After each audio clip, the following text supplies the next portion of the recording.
درود به بیننده خوش‌ذوق و مخلصان صوت و نوا. مهمان کاشانه‌های شما است برنامه جدید چهره آشنا از سامانه تاجیکان گروپ.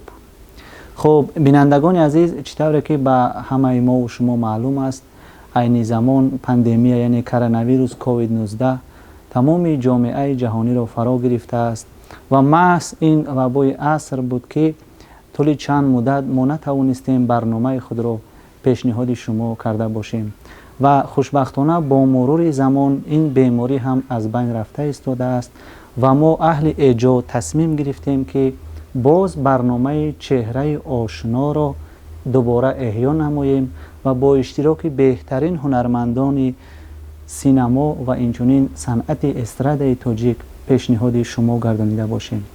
و مهمان نوبتی برنامه ما هستند دو هنرمند جوان واقعا هم با استعداد که باوری دارم همه شما آنها را میشناسید و ترانه ها و فیلم های ایشان را بارها توسط وسایل اخبار عامه دیده اید.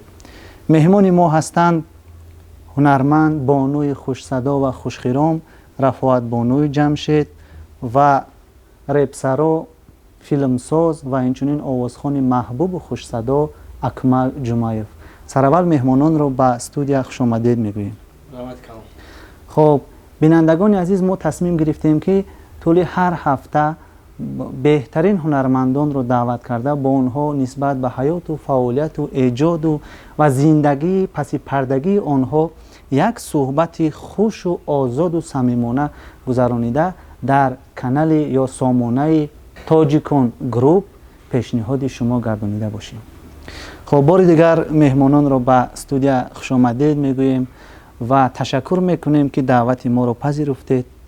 خب رفعت بانو یکی از بانوانی هستند که باوری دارم که امروزها همه جوانان ترانه های این نفر رو میشنوند، شنیدن و یکی از ستاره های اینستاگرام هم گویم خطا نمیکنیم چون که همیشه فعال هستند و با مخلصان در رابطه هستند. چون عنعنه سوال نخستین ما این است که چی شما رو وادار نمود که محض جاده هنر صنعت را پیشه خود قرار دادید؟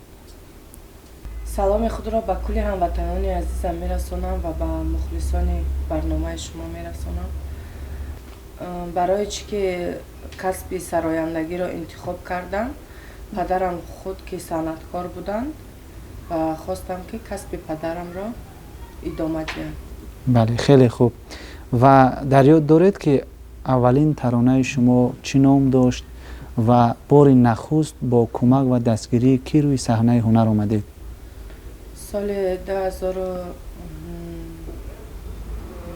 راستی سالش باید نیست، صنف 9 بودم. در پدرم که رئیس قصر فرهنگ شهر توس بودن، در اونجا چهاربینی 9 سپتامبر روز استقلالیت بود. یکمی سرود را سرود یک دختره بود، نمیدونم سرود کی بود، سرود مهری توز سینه رفتنی نیست همینه، در روز 9 سپتامبر روز استقلالیت در اونجا با دستگیری پدرم برآمدم. و گفتم میتوانید که مخلصان شما رو با کدام ترانه شناختند؟ هنرمند ترانه های زیاد میسراید ولی یک ترانه او را میان خلق میان مردم مشهور میکند. اولین سرودی که سرود از فریدون رضا گرفته بودم، سرود یارک من قرکده با نام سرود یارک من قرکده بود. مردم به همون سرود میشناختن. بعدا که بعد چند سال پس با همراه دوست مراد شریف یک سرود زنگیری کردیم بسیار طرف با همین سرود میشناختن. انا همین ایده دویت زنگیر نبودم از کی بود؟ پیشنهاد دوست مراد بود یا اینکه خود شما؟ دوست مراد شریف. دوست مراد شریف فهم. با دویت زنگیر نبودم خطا نکنم اگر 6 قسم ادامه یافت و در 3 یا 4 قسم شما اشتراک کردید همراه دوست مراد یک جایه این دویت حجوی رو سرایدید و واقعا هم در سامانه یوتیوب پربیننده ترین دویت به شمار می رفت و در چند قسم بعدی ما شما رو ندیدیم. سببش چی بود؟ مثلا دیدیم که دیگر دختران زلیخا و دیگران اشتراک کردن. شما نخواستید دیگر اشتراک کردن؟ و یا دیگه من در تاجیکستان هم بودم، در ایران بودم، خانه مادر شوهرم ده بودم. بعدا اومدیم با دوام دادیم. یعنی که شما در سفر خارجی بودید، از این خاطر دیگر نتوانستید در قسمت‌های بعدی شرکت ورزید. بعد شما رو قهر نکرد با جای شما زلیخا؟ نه، دوست مراد مرا در اونجا بودن زنگ زد که خیلی رفاقت باید که قسمی سر براره مردم مقصد انتظاره که که قسمی سه میبروید. من گفتم نمیتونم راست دیگر بگم فکر دیگر که بعد همه خیلی فکر همه خیلی ایدئوی به دسترشان آمد که مقصد مرا مرده برآوردن همه خیلی بعدا آمدیم با یک جای کار کردیم. بله. و شما اینجا قید کردید که در ایران بودید و شوهر شما از ایران هستند؟ بله. بله. و هنگامی که با دوست مراد دوید میسرایید یا با دیگر هنرمندان شوهرتون رشک نمیکنن که با دیگر نفران دوید میخونید؟ پیش وقت میکردم، پیش وقت نه همراه دوست مراد همکاری را سر کردیم. خونه در جنگ ها بسیار میشه، قریب هر شب جنگ بود، جنگ رزبار بود. بعدا که بعضی برنامه ها و مثال و ثبت های کلیپ در همراه خود میبردم شد، بعد میفهمید که خیلی یعنی شما تنها همکاری است و دیگر چیزی نیست.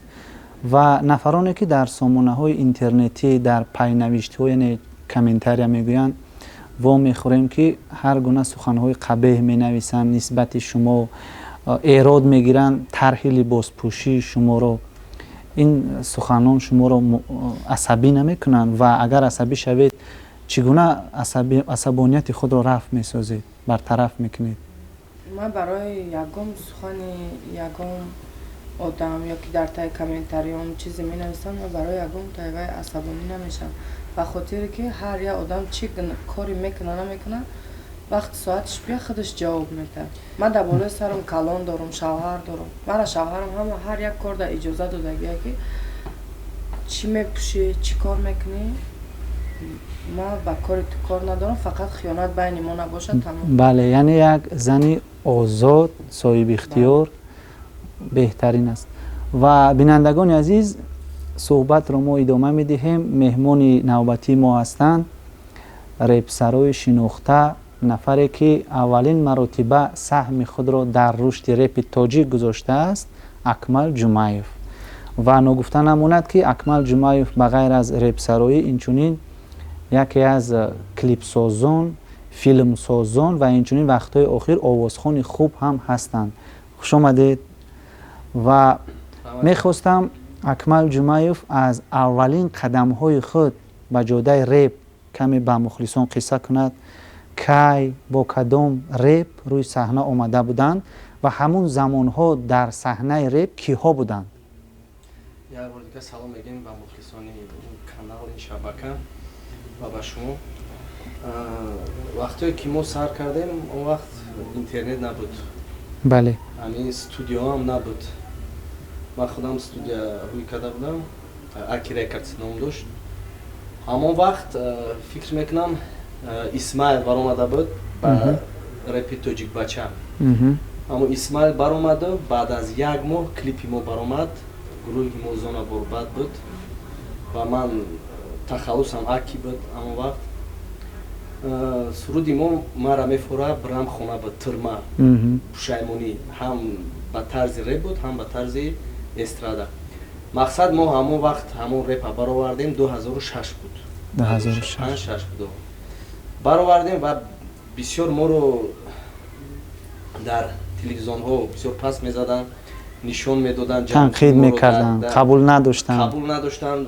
رپای اسماعیل میرفت، جنگای ما میرفت. اون وقت خیلی باتل کم بود، بسیار وقت ما جنگ میشدیم گروپا با گروپا، خیلی با گپ نیرو بعد با هم جنگ.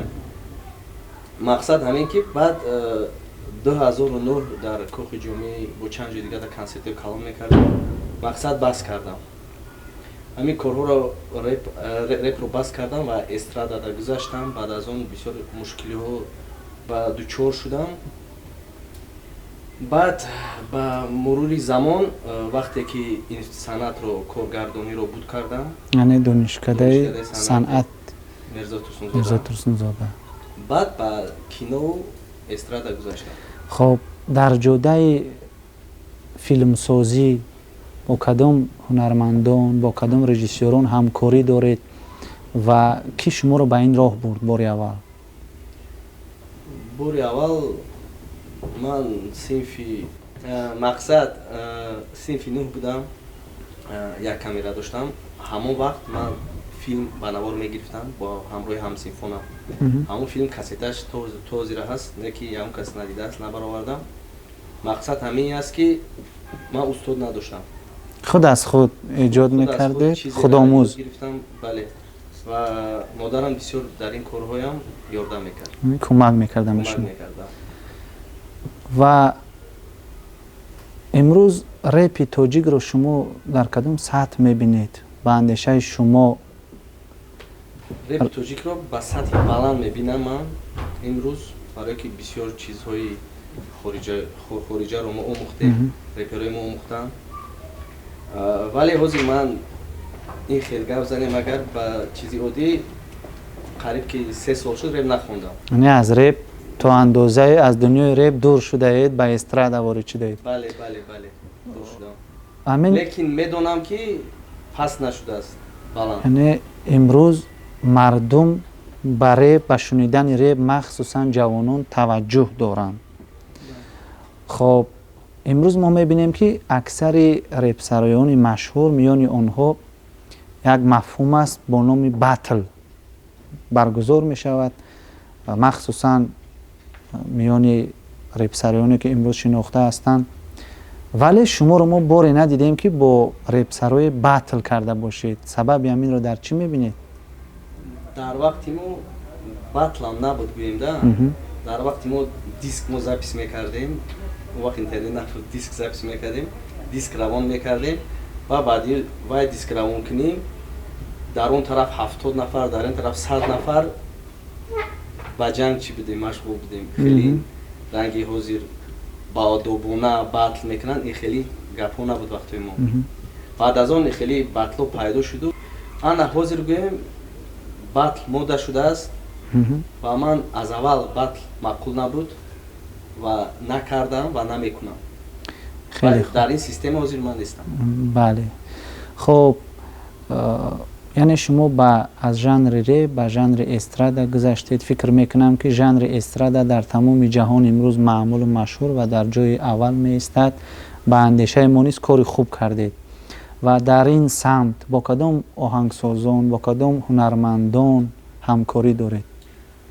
бо шоир Орзу Шодӣ ҳамкорӣ дорам ки суруди дунёро навистааст. шумо медонед суруди дунёро қариб ки 10 нафар ҳофизо ҳам гӯем сарояндагон хондаанд.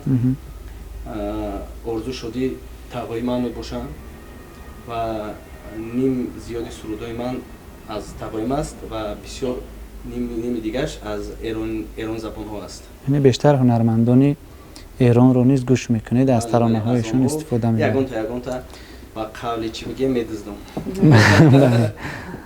дар мо муд шудааст дуздидан дар ҳунармандони мо. аксари ҳунармандони мо асосан ин дуздӣ нест, ин як ҳунар аст. дуздидан ҳам ҳунар аст. дуздидан ҳам ҳунар аст. суруди мисол Айшвария Рай маҳқула мегирам мехонам. не бозхонӣ мекунед. бале дар хориҷаҳо дар интернет инро дуздӣ наме, инро ковер мегӯянд. ковер маъно дорад ки ҳамун суруда худат ба забони худат такрор мехонӣ. мисол ягон ҷошо алиш кардан, ковер такрор. ва Акмал Ҷумаев худ мухлиси кадом репсаро ҳастанд ё кадом ҳунарманд ҳастанд? бештар киҳоро гӯш мекунед дар вақтҳои фориғ?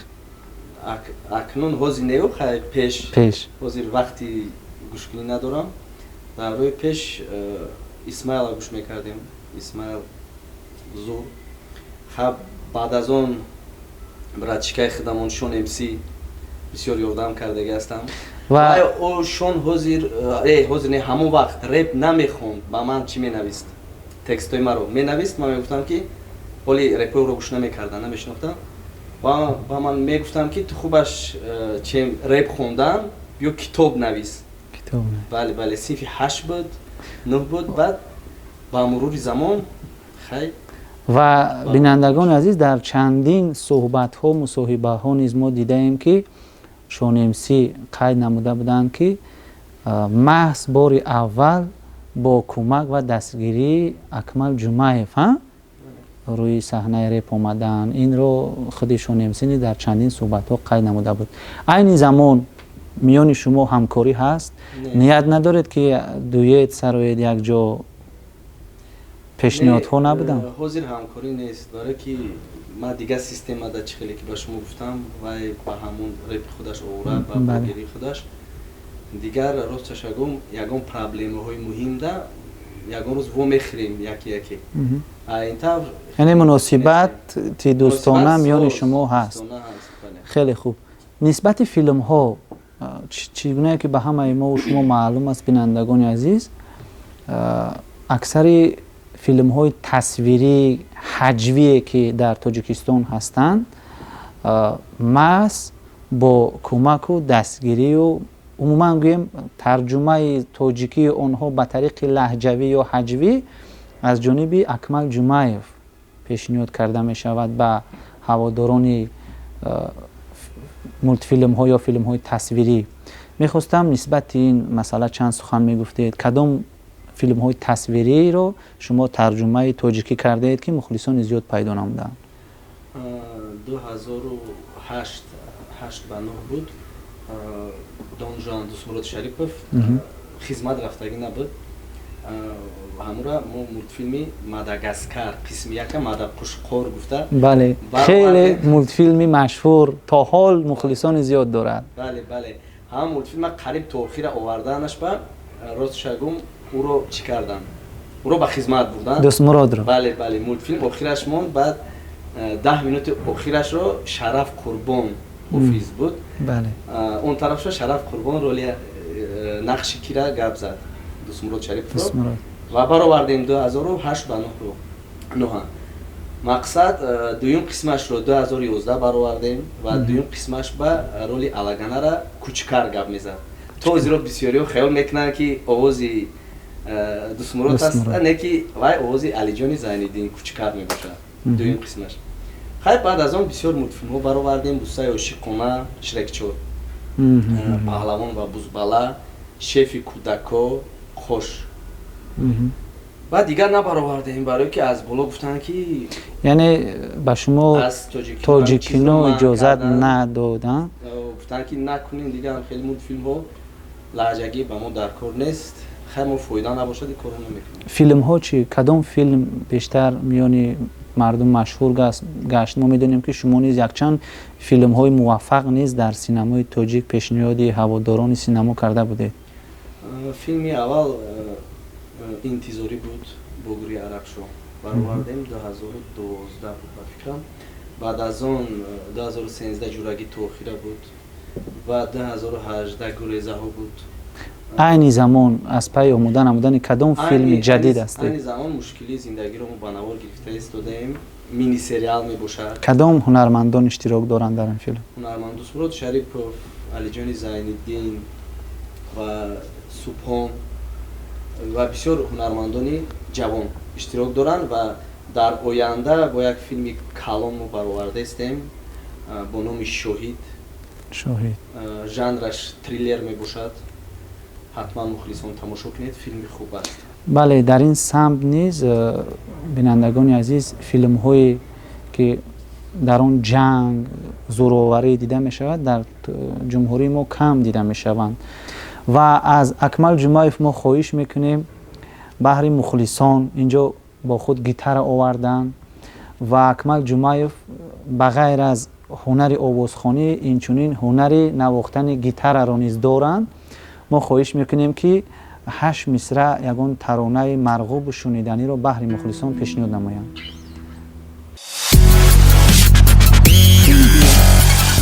салом дӯстон. дӯстон, агар шумо аз рехтани мӯи сар азият мекашед ё ин ки ришатонро зиёд кардан мехоҳед, дар бадани шумо сафедшавии пӯст ба назар мерасад ё ин ки худро фарбеҳ ё хароб кардан мехоҳед, пас ба шумо гиёҳҳои табиӣ соф савдо кӯмак мекунанд. Доставка ба Москва ва Санкт-Петербург ва дигар шаҳрҳои Русия. Рақамҳо дар зери наво ва рӯи экран.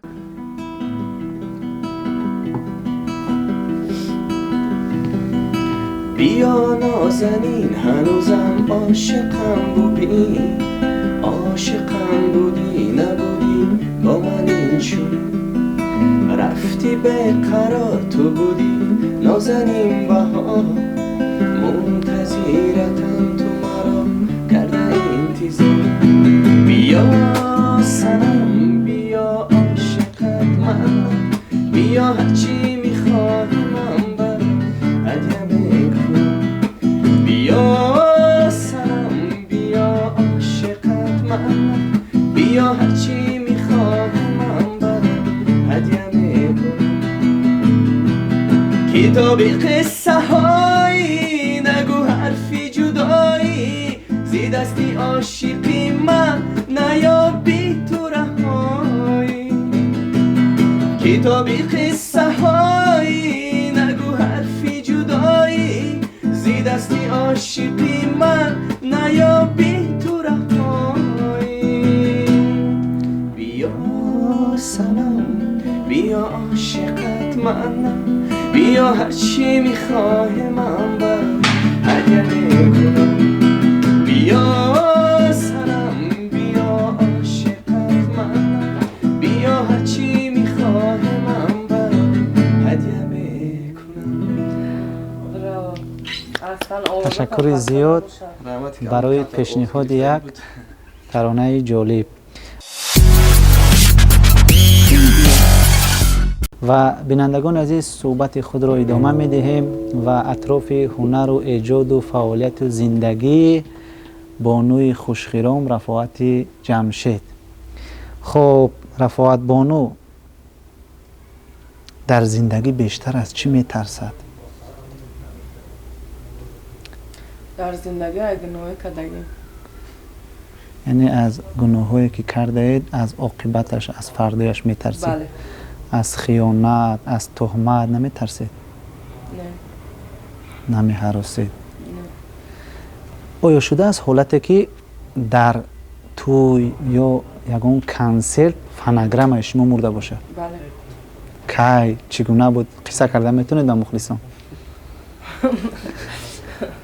مثلا میشود حالتهایی که هنرمند فناگرام در توی هم خیلی خونده استوده است، همه رقص کرده استوده است، یکی فناگرام شما مرده باشه یا که در طولور کنسرتی قوای برق خاموش شده باشه. همین خیلی حالتها بودن در فعالیت صحنوی شما؟ بله. فرخورده یک بچک معروف میگن او همراه ما همه وقت از سال 2013 بله جای بس سرودای ما همه چیزی ما در دست هم بود توی پوی یکون چیز عکس میشید همون میگرفته. بعد ما خودم همون وقتا در نارک کار میکردم، معروف در شنبه بود.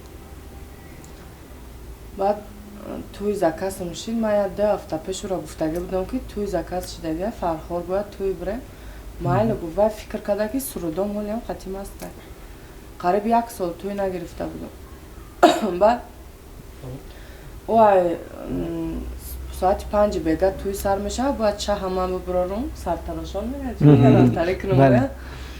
ما گپ توی داره نفهمیدم، ما خیلی تبریکاتی میگم. سرتراشان کردم؟ نه نکردم ما چه کردم؟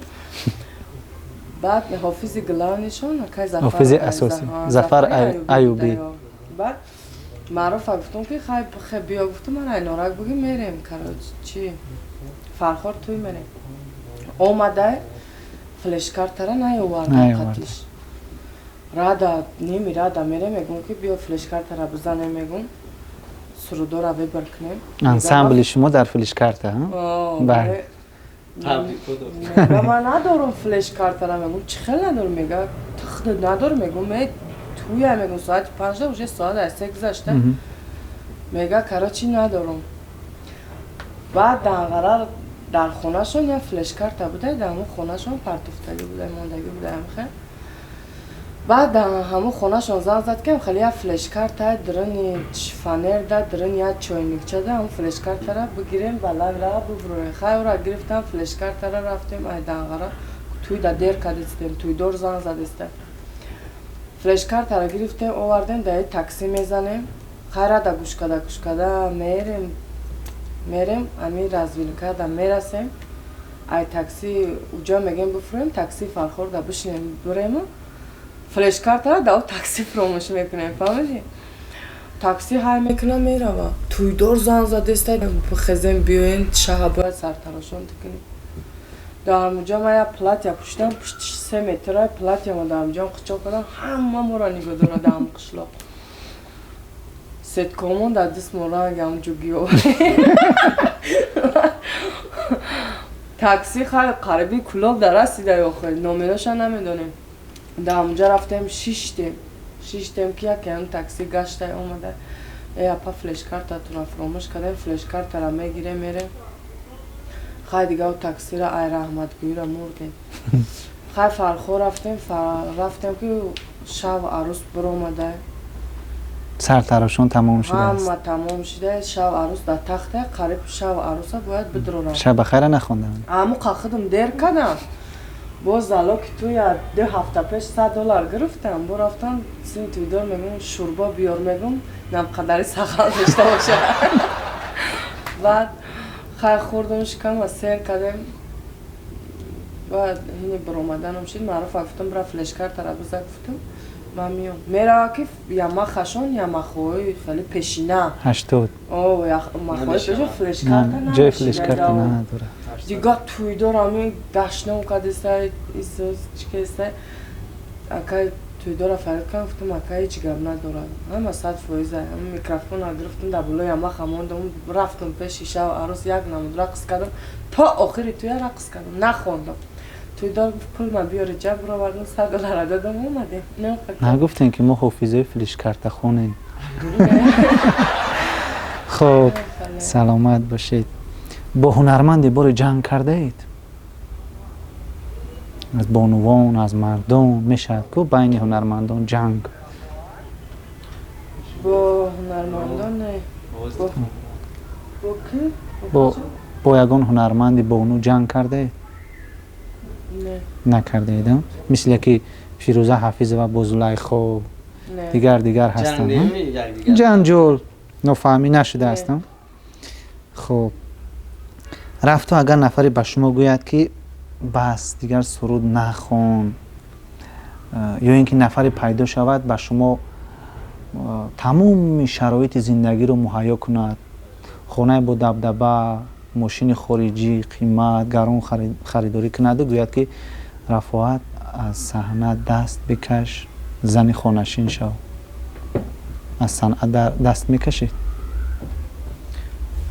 اگه برای ماشین و خانه و نیو خدا را شکر اینی حال خودم صاحب خانه و همه چی هستم به خاطر ویم نیو خودم همه خیلی فکر دارم که بعد 3-4 سال پس ترک صنعت کنم به خاطر که به اینی حال فرزند ندارم به خاطر فرزنده که شوم ترک صنعت میکنم به خاطر تربیه فرزندم که یعنی این زمان شوهر دارید بله.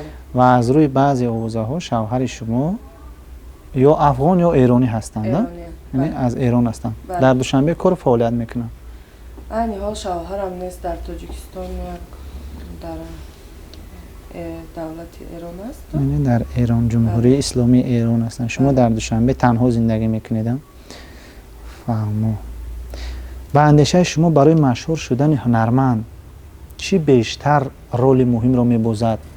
مبلغ، سرپرست یا رکلام یا اینکه استعداد؟ به فکر شما؟ به فکر من هستن صنعتکارایی که استعداد دارن یعنی به مبلغ، به رکلام، به سرپرست نمیتونن که هنر خود را معرفی کنن به بینندگان و مخلصان و واقعا هم چنین است یعنی خود شما از خدمت سرپرست استفاده میبرید برای آماده کردن ترانه ها کلیپ ها نه یعنی من برای هر یک سرود برای هر یک کلیپی که میبرم برای مخلصان پیشکش میکنم همش زحمت مهنت خدمت یگان کس مرا نه شوهرم نه خانوادم نه کسی دیگر یگان کس مرا دستگیری نمیکنم. یعنی همه خراجات رو خود شما؟ همه خراجات رو خودم میکنم. با کدام آهنگسازان، شاعران، کلیپ سازان همکاری دارید؟ ارانجیروف آهنگای مرا الهام مرادوف یعنی تنظیمگر ارانجیروف چی؟ سخنام بعضی سرودام رحمیه ایوبی می نویسه، حسنی چیله می نویسه و ثبتای کلیپ ما همشه با اکمل جمعی. بله خیلی خوب. فقط راستش رو گویید، یگون هنرمند بد میبینید؟ در تاجیکستان؟ بله هستن که هنرمندانی که بد میبینید. شخصا من بد میبینم. چند هنرمند رو بد میبینم، حتی در روی آنها میگویم. هستن هم خیلی هنرمندانی که صدای سرود هم هنرمند میشنوید دیوانه میشوید، میگوید در پیشت باشد هم خیلی باید درمی تاجیکستان به غرض شبنم سرایی یگون کس گوش نمیکنه. یعنی فقط شبنم سرایی دیگه همشه بد میبینید؟ هیچ کار گوش نمیکنه، خیال میکنم شبنم سرایی. یعنی عاشق هنر شبنم سرایی هستید؟ بله. از هنرمندان خارجی کیها رو گوش میکنید؟ خارجی ها آریانا سعید گوش میکنم، بسیار در افغانستان در آلمان مشهور هست آریانا سعید و جنیفر لوپستم. و اکثر مخلصان بر آن نظرند که حتی هنرمندان نیز میان یکدیگر مناسبت، اکثر آنها مناسبت عاشقانه دارند. خیلی هست هنرمندان. و با شما بار هنرمند اظهار محبت نکرده است یا اینکه پیشنهاد اویله‌دار شوی نکرده است از آوازخوان‌ها، از اکتیوران؟ کرده است. ما راستی گفت عاشقی ها نه صنعتکارا نه اکتیورا پول ما بگیرن کار ما بود کنن تمام. یعنی قبول ندارید؟ بله. یا اینکه به عشق محبت یا آوازخوان‌ها باور ندارید؟ باور نیست، چون زندگیشون بیچاره هم صنعتکارای ما هیلا پیش بردیستن با ما یا درد من خودم میدونم. به اندیشه شما برای چی اکثر بانوان هنرمند در زندگی اولیوی خوشبخت نیستن؟ صنعتکارامون؟ بله. اکثر هنرمندان بانوی ما در زندگی اولیوی خوشبخت نیستن. برای که من خودم که صنعتکارم، شوهرم که صنعتکار نیست، صنعتکارا را نمیفهمم. بله. به خاطر اینقدر زندگیشون ویران میشن. ما مثال در یک هفته 3-4 معرکه‌ای میشه که میره میشنیم. یکی برای هر یک کاری ما شوهرمون میگن میبینیم که اوجه نمیشه، میگم پناه به خدا. یعنی که هنرمند دنیای خود را دارد. بله. و مردی که با بانوی صنعتکار اویله‌دار شدن میخواهد باید که وی را درک کند. بله. که در حقیقت با او میتواند زندگی کند و یا نه از عهده تأمین اون میبراید یا نه بعد اویله‌دار شودن درست تر است. خب به اندیشه شما برای چی بانوان صنعتکار ما بیشتر زن دوم میشوند؟ اکثر بانوان صنعتکار ما زن دومی ثروتمندان، شخصیت‌های منصبدار هستند و به خاطر که آنها را سرپرستی میکنند به آنها اویله‌دار میشوند، فرزند به دنیا میارند.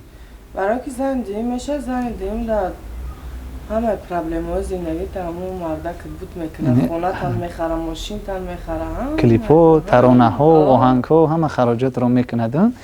یعنی شوهر سرپرست میشه. من زن پنجم کشم، امی خونه داشته باشم، شوهرم کگ نده گفته امی وزیر زمانات میگم کند، زن دهم کشم در فرق ندارد. یه روز نه یه روز تا میخره سرش میگردم یا نه. در دهات زندگی کرده؟ بله. هنری کدبانگی داره؟ در چکدان نون پخته میتونه؟ در می زندگی یعنی کار زنکی چی هنری باشه میتونه گاو جوشیده میتونه. انا ببینید بینندگان عزیز که رفعت جمشید با وجود اینقدر زنی زمانوی بودن، اینقدر سر و لباسی که میپوشد در سامانه‌های اینترنتی هر گونه گپ و وزو میشنود، اینچونی در دهه نیز زندگی کرده میتواند و از عهده تمام کار و باری خانه نیز به خوبی برآمده میتواند. بردین یا برنامه داره کو گو چی شبنم دیدی؟ شبنم صابری، شبنم صابری گاو جوشیده نمیتونه. میجوشم خدا چیه؟ ما از بردین خواهش میکنیم که در برنامه خود رفعت جمشید رو دعوت کند، به شبنم صابری گاو جوشیدن رو نشان میده، یاد میده. چون شما با اکمل جمعیف بیشتر همکاری دارید، رشته دوستی دارید، میبینیم نیتی یک جایه دویت خواندن رو نکردید تا حال؟ راستی گپ چند مخلصای ما و زنگ زدن و در کامنتاری همون نویستن که ما میخوایم که یک بار همراه اکمل جمعیف یک دویت کنیم. همراه اکمل یک دویت مسئولیت کردیم، ولی نصیب باشه ایپای همین میشیم روزای نزدیک. خدا خواهد روزای نزدیک کلیپش رو انتظار شوید. کلیپی خوب می شود، هم عجبی هم عاشقی. سرود مال کیست؟ تنظیم موسیقی آن را کی انجام میدهد؟ ایلهام مرادوف آرانژировکش کرده است و شاعریش هم میگیم که شما باشین. شما میخواهید که دویت شما را ما نویسیم؟ بله برای که من میدونم شما بسیار نویسنده خوب هم هستین. باشد، ما کوشش میکنیم که با شما نیز همکاری رو آغاز کنیم. و دوستان عزیز، صحبت رو با هنرمند اکمل جمعیف ادامه میدهیم و از روی بعضی معلومات ها این زمان شما از پای آماده کردن یک فیلم بسیار سریگی هستید. میخواستیم در این باره کمی به مخلصان معلومات میدادید. بله، ما این فیلم رو یک سال پیش سر کرده بودیم و مبلغ نرسید و فیلم رو از سال دیگه پرداختیم. همین سال گویم اگر با همراهی علیشیر رفشنوف این فیلم رو نوار گرفته ساده. فیلم با نام محتاج بخت، بسیار مخلصای ما میدونن این فیلم رو و این فیلم ژانرش 80% دراما می شود و 20% کمدیا و من بسیار باوری دارم که این فیلم به همه مقبول می شود. این فیلم رو ما تیر ماه انتظار باشه، هر هفته یک سری برای مخلصان پیشنهاد میکنیم. در آخر برنامه از اکمل جمعیف خواهش میکنیم که بهر مخلصان باز یک ترانه رو طریق گیتار پیشنهاد میکنند و بینندگان ما از این لذت میبرند. ارز تو زندگیم بودی، همه جا رو برام بودی، اما آرزو نبودی. میخواستم از آسمون باید بیادی روزیون، تو آرزون بشه تموم.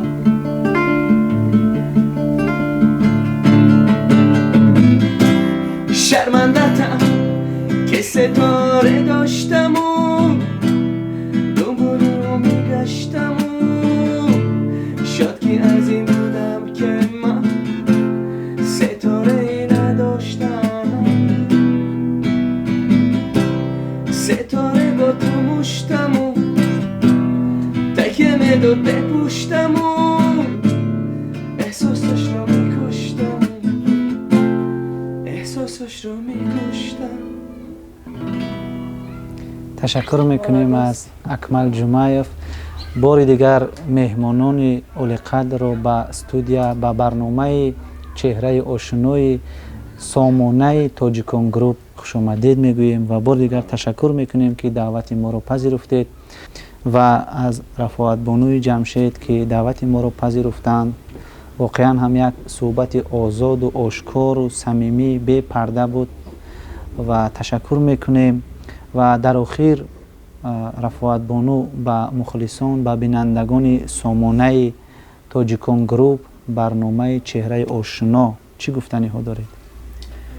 با مخلصان عزیزم و با مخلصان برنامه شما گفتنی هستم که خدا کند که تاجیکستان ما همه وقت همه خیلی تنج و آزادی باشد و خداوند در خانه هر یک تای شما خوشبختی باشد، تنجی باشد و همه وقت ما را دستگیری کنیم که ما بهر شما مخلصان کلیپ های نو و نو پیشنهاد کنیم. سلامت باشید. و بینندگان عزیز، شما نیز در نوبت خود با کانال تاجیکان گروپ ابونه شدن را فراموش نکنید. ما کوشش میکنیم که با بهترین هنرمندان انا همین گونه صحبت های آشکار و صمیمانه گذرانیده پیشنهاد شما نماییم. باقی تنصیحت و پیروز باشید. خیر.